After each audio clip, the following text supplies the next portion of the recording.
Bismillahirrahmanirrahim. Assalamualaikum warahmatullahi wabarakatuh. Alhamdulillahirabbil alamin. Wassalatu wassalamu ala asyrafil anbiya'i wal mursalin wa ala alihi washabbihi ajma'in. Pertama-tama, yang paling utama, marilah kita panjatkan puja dan puji syukur kita kehadirat Allah Subhanahu wa taala karena atas limpahan rahmat dan karunia-Nya acara ini bisa terselenggara. Tak lupa pula salawat beserta salam kita curah limpahkan kepada baginda Nabi kita yakni Habibina wa Syafi'ina wa Maulana Muhammad sallallahu alaihi wasallam. Yang saya hormati panitia penyelenggara perlombaan geografi singkat para pahlawan di Indonesia. Perkenalkan, nama saya Salahuddin Taib dari Nusa Tenggara Timur, belajar di Pondok Pesantren Khalifatul Darussalam. Saya ingin menyampaikan pidato biografi singkat dari sang pendiri Nahdlatul Ulama dan pondok pesantren di daerah Hitam, yakni Kiai Haji Hashim Asy'ari. Sejak kecil, beliau hidup di lingkungan keluarga yang sangat taat beragama. Orang tua dan kakeknya adalah para pemimpin pondok pesantren. Ia terkenal cerdas dan berwibawa. Pada tanggal 20 April 1875, ia dilahirkan di Demak. Pada usia 13 tahun, ia telah mengajarkan agama kepada teman-teman sebayanya. Ia juga sering mempelajari ilmu-ilmu umum. Ia berpendapat bahwa ilmu-ilmu tersebut bermanfaat untuk mengajar di pondok pesantren nanti. Sepulangnya dari Tanah Suci, beliau terus berdakwah dan mendirikan pondok pesantren di daerah Tebu Ireng.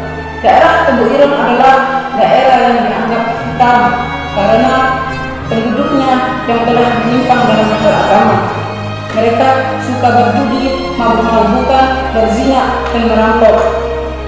Tentu saja dakwah beliau didukung keras oleh masyarakat Tebu Ireng, tetapi beliau tidak mundur. Beliau terus maju dan mengajak para ulama-ulama dari Cirebon untuk mendukung dakwahnya.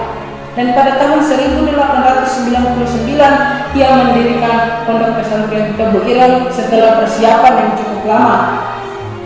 Dengan ilmu yang ia bekali, ilmu yang ia miliki, ilmu yang ia pelajari kurang lebih 7 tahun di Tanah Suci.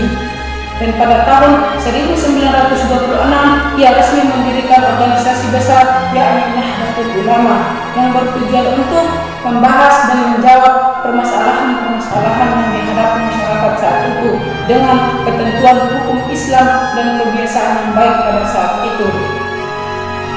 Ia juga disebut sebagai Rais Akbar, artinya pemimpin besar Nahdlatul Ulama karena kelurusan dan kepemimpinannya.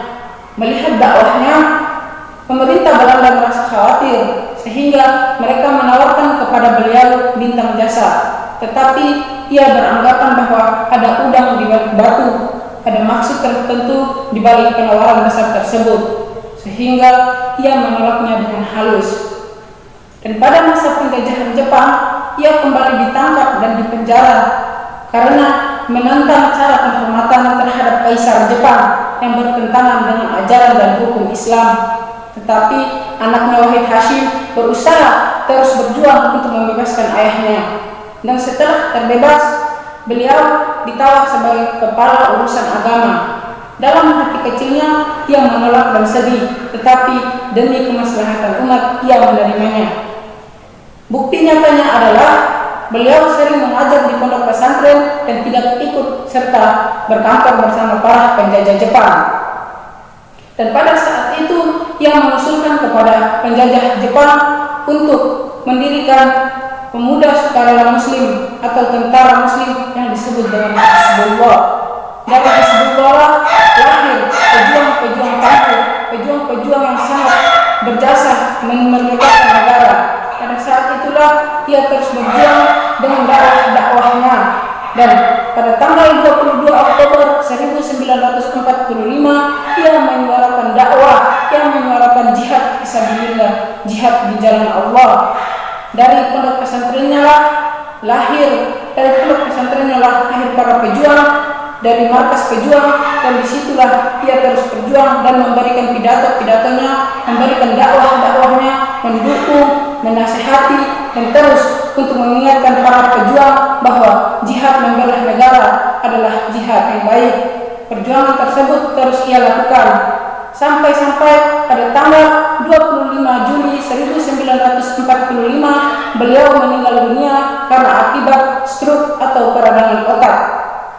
Ia dikebumikan di Tebu Ireng, daerah terakhir ia berada. Ulama ini adalah ulama besar yang sangat berjasa bagi bangsa dan negara.